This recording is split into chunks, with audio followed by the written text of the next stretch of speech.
It's time to repair the rear frame horn on Lori G Prix.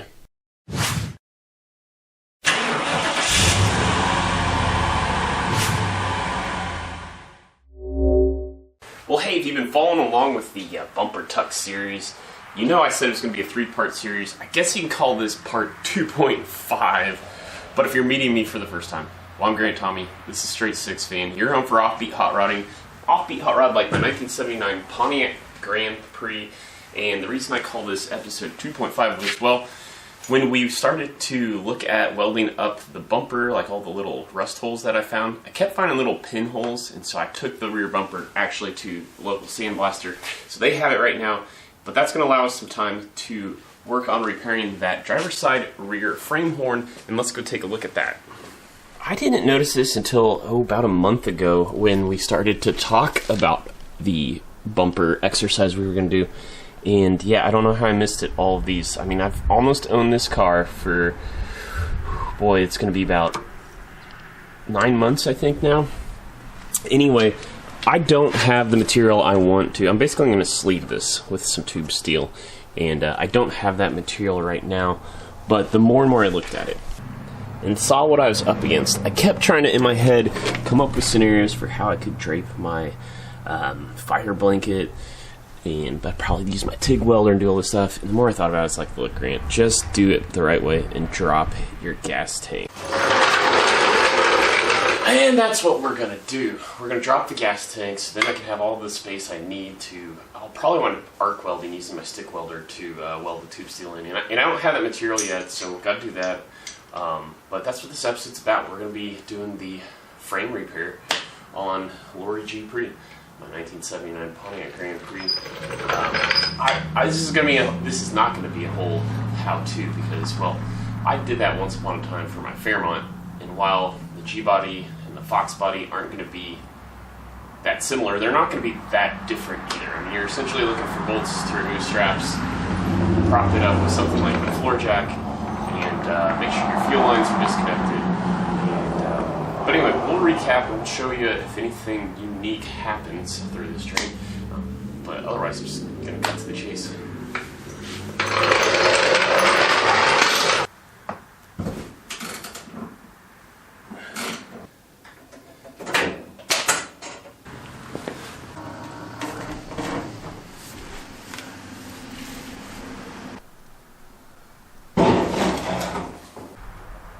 Well, I don't know how well you can see in there, but it's pretty clean in there.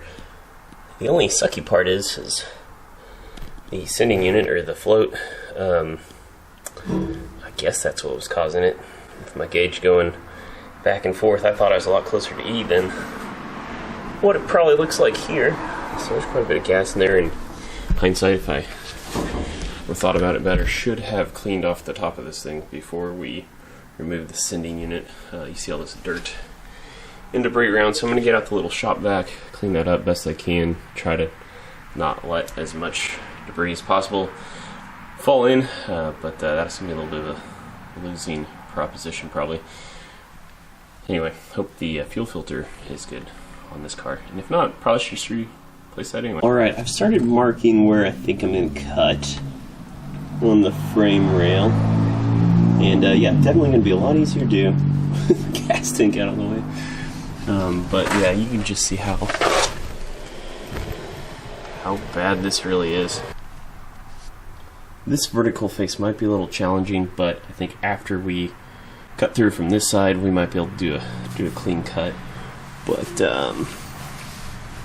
yeah, otherwise,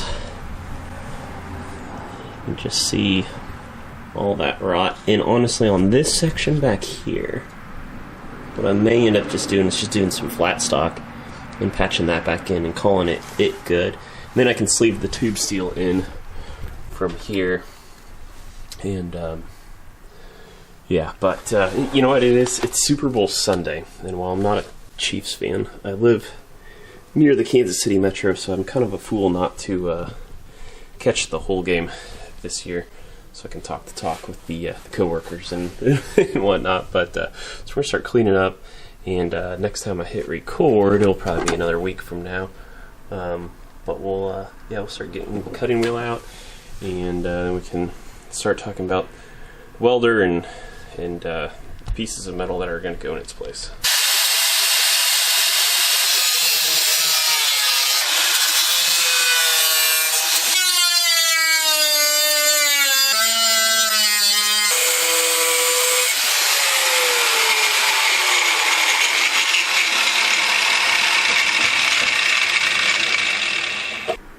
Alright, so we have cut out what we feel like was bad material out of the frame rail. And I'll tell you, this was way more difficult than I thought. We had to basically just cut off little part chunks and pieces to basically clearance ourselves to get the cutting blade into the next spot. And the other thing is, I had purchased this 2.5 inch square tubing, which almost sleeves perfectly in the frame rail, and that was the thinking. But man, I thought I was ordering 11 gauge, which I thought was thinner than this, but this is pretty beefy. Not necessarily a horrible thing, but just because it's thicker than the frame rail itself, I'm worried about when it comes time to weld that I'd blow through this material. And so with that, I do have some 2-inch tube steel laying around, and kind of hard to explain now, but I think what we'll end up doing is hacking up parts and pieces of this, because, well, the frame rail from the factory kind of has this seam anyway of, I'll let that focus. So it's not a complete like tube, so I think we're going to continue this sensation on and kind of do like a lap joint of the tube. But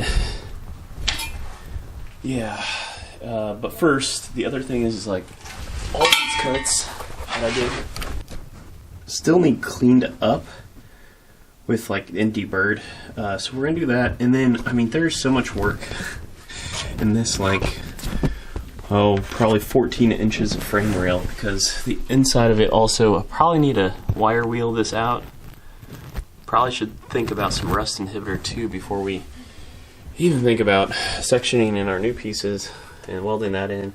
So this, I'm glad I'm caught up on content, or I've got scheduled content, because this is going to probably take another couple outings to get this all done in one episode. So you guys are viewing this content as of like, I don't know, this is probably spun out over at least 3 days by now, and it's probably due for another 2 after this.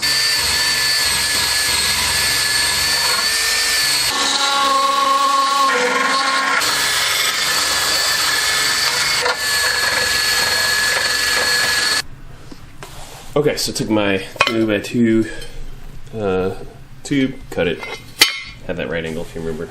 So I'm going to create almost like a channel shape, probably more like an L shape, like an angle. And a lot of people are probably thinking, well, why wouldn't you just use angle? Well, angle's going to have a square outside corner, whereas tube steel's got the rounded, and this is going to sleeve inside the factory frame rails a lot better. So first step is I'm going to cut down the end of that, and then we'll cut a leg on this side, and then we'll start to shape it and cut it and flare it and do all these things to make it follow the channel of the profile of the frame rail.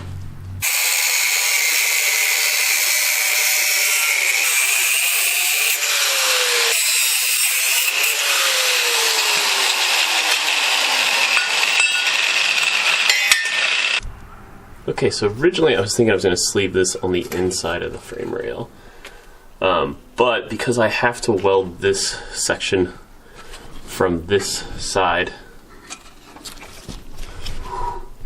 let's focus here, from this side, before I put the other one on and I can weld it from this side of the frame rail, this makes more sense, because look at it, I get way more surface area to make my lap weld here, and if I did it on the inside, I would only have like a section here and here and whatnot.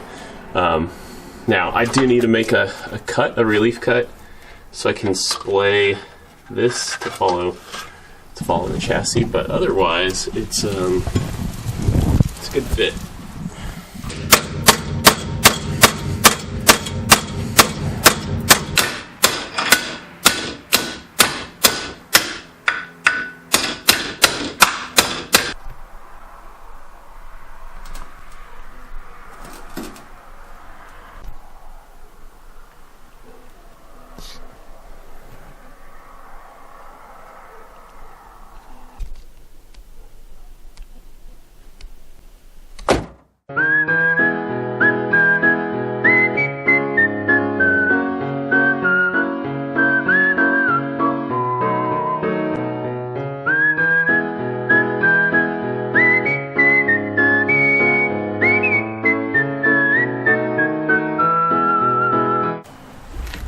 Alright, well the trouble with these multi-day shoots, if you don't even recognize that I trimmed my beard, is that it's hard to remember where we left off. And yes, I could go back and look at my footage from about 2 weeks ago, but I'm too lazy. So figured now's just as good of a time to hit the reset on the episode.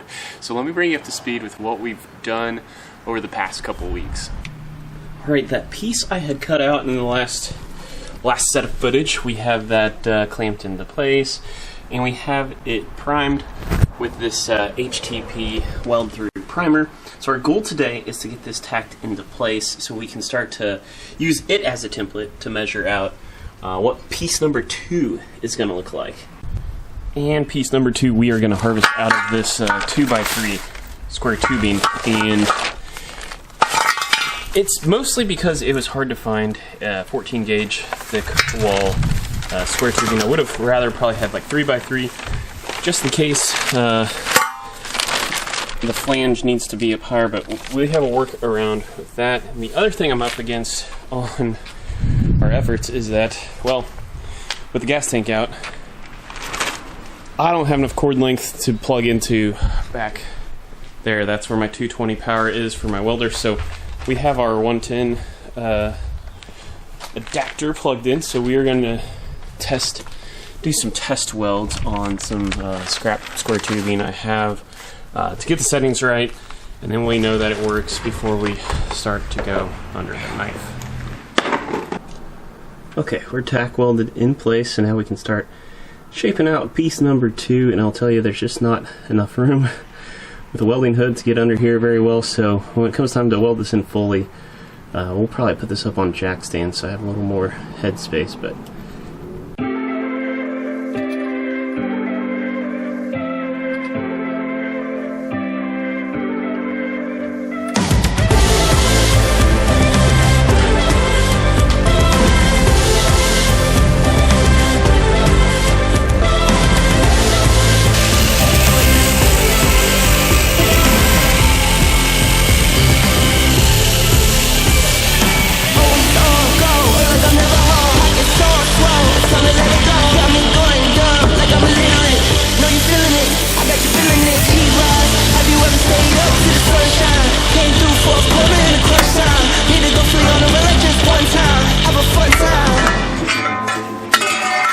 alright, well, we have our material cut out and finished, and now comes the tricky part, because we're going to have to start slicing it and bending it and doing other things now. But, yep, here we go.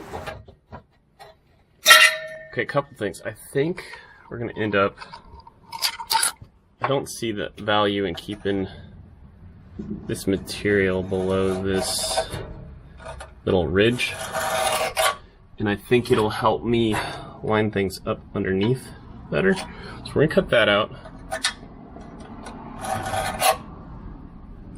and then up front here, probably ditch this little return so we can kind of sleeve in there, and yeah, so let's cut those out.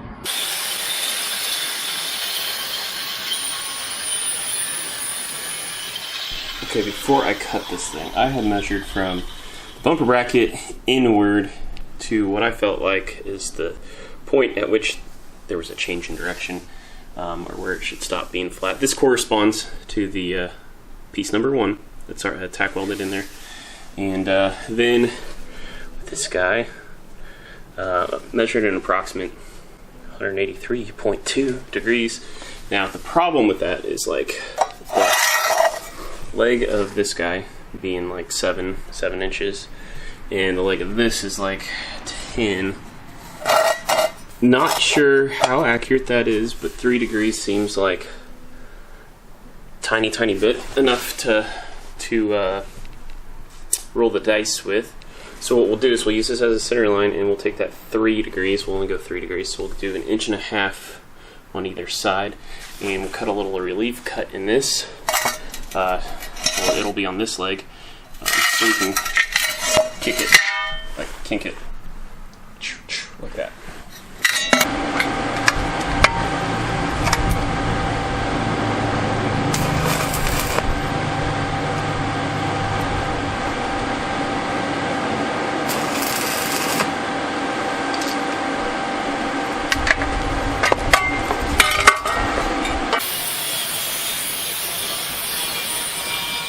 so while very proud of myself for pulling this off, doing what I thought was right, it actually needs to bend the opposite direction, so we'll bust out the tack weld.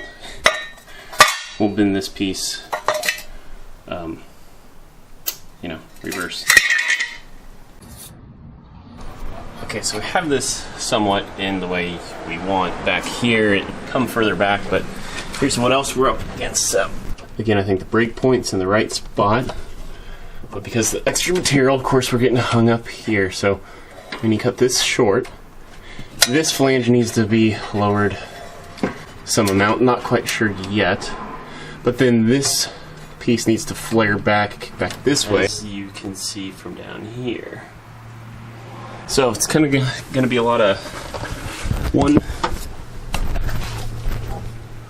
one step at a time and a bunch of different jockeying, but you can see how we're going to just sleeve this on the back side, and we'll have a lap joint to connect. So yeah, just again, little by little cut here, little cut there, and we'll get it. Now I can measure this whatever this angle is, and then we can build in that relief cut over there, kick that back, and we can start trimming this thing up to where there's a seam about halfway through where my piece number 1 is. Okay, we're looking pretty good now.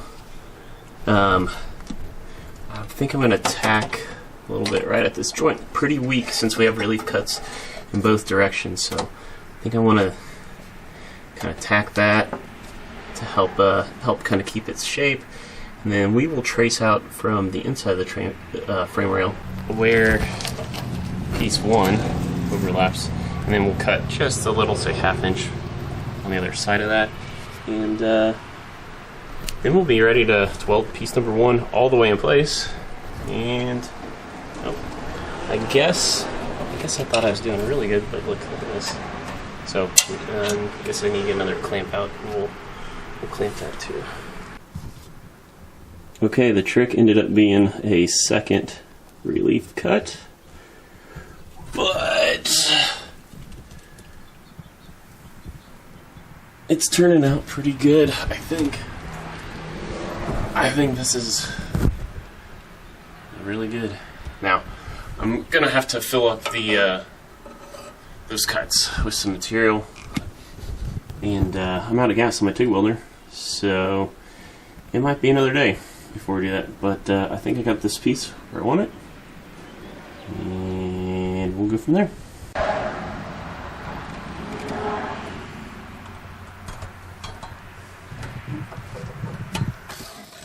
Well, okay, we're going to stop this episode just short of welding in those frame patches, because, well, it's cleanup time, and I'm trying to stay ahead of you guys on content. And right now, I've got about 1.5 episodes out there by the time you guys watch this episode, and we're getting a little compressed on time to keep that up. That way I can take my time with these activities.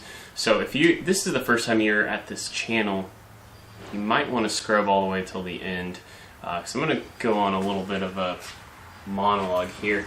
But if you're one of my regular subscribers and you've got that personal connection, we'll stick around. So we'll show you how the welding turned up on the frame rail repairs when we get to part 3 of the bumper series, the tuck and section of bumper, which we got back from the sandblaster just a little over a week ago.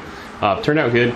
I can see all the pinholes now much better, so we will have a bunch of patching to do on that in part 3 coming up. And in part 3, I've got another surprise for you guys to try to stay one ahead of you. Let's just say it's wheels and tires and suspension is what to expect next on this car when we wrap up the bumper. Otherwise, that's going to do it for this episode. Like, comment, share, subscribe. I don't care which one you do, as long as you do one. It really helps the channel out. Some other videos over here if you want to keep this train rolling. Otherwise, to all my 6 fans out there, thanks for watching.